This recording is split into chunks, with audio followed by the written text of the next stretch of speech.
breaking news this afternoon. 2 of the 4 U.S. citizens kidnapped in Mexico have been found dead. The others are said to be alive. Thank you for staying with us. I'm John Bachman. And I'm Bianca De La Garza. We learned the tragic news earlier today. The Mexican government confirming that they had discovered 2 dead bodies. They had also found a wounded victim, and the 4th was still alive. Further details about the condition of the surviving victims have not been shared just as yet. But all of these details also come as we know the names of the 4 who were kidnapped.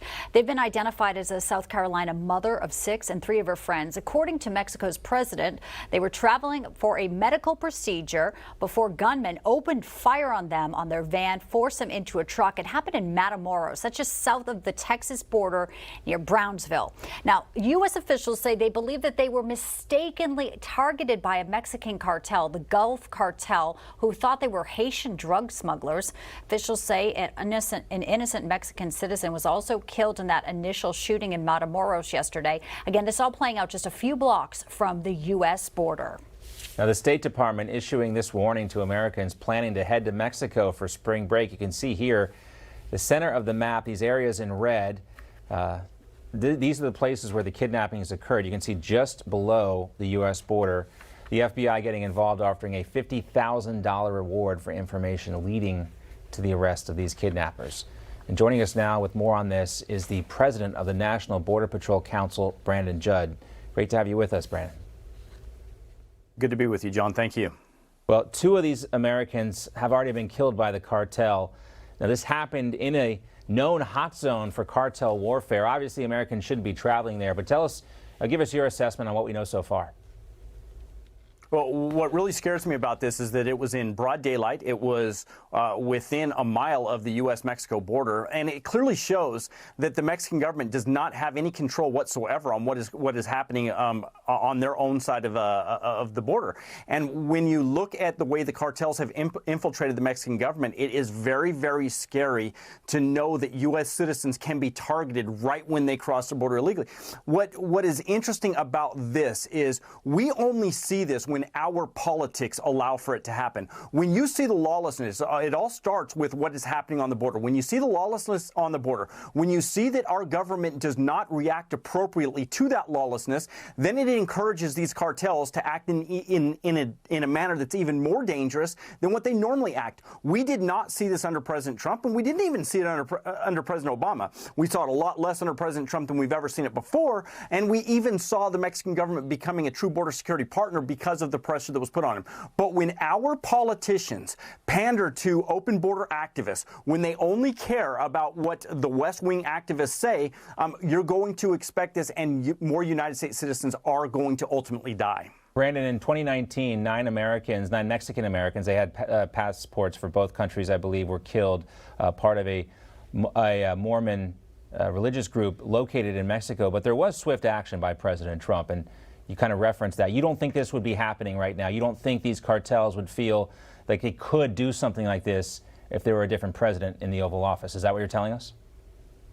No, I know they wouldn't. We've seen this time and time again. My 25-year career has clearly shown that any time that our politicians will step up to the plate and will actually hold the Mexican government accountable, this all stops. Remember, these cartels are embedded in the Mexican government as well. They understand what's good and bad for business. They're there to make a profit. If they believe that they can be dangerous, if they believe that they can kill United States citizens and still generate that profit, they're going to do that. If they believe that their profit is going to be cut back upon because of the violence, they're going to scale that violence back. This has happened time and time again. And the stronger a president is on border security, then the more the Mexican government actually does what it needs to do. It's all about dollars and cents. If they can generate a profit and be violent, they will be violent.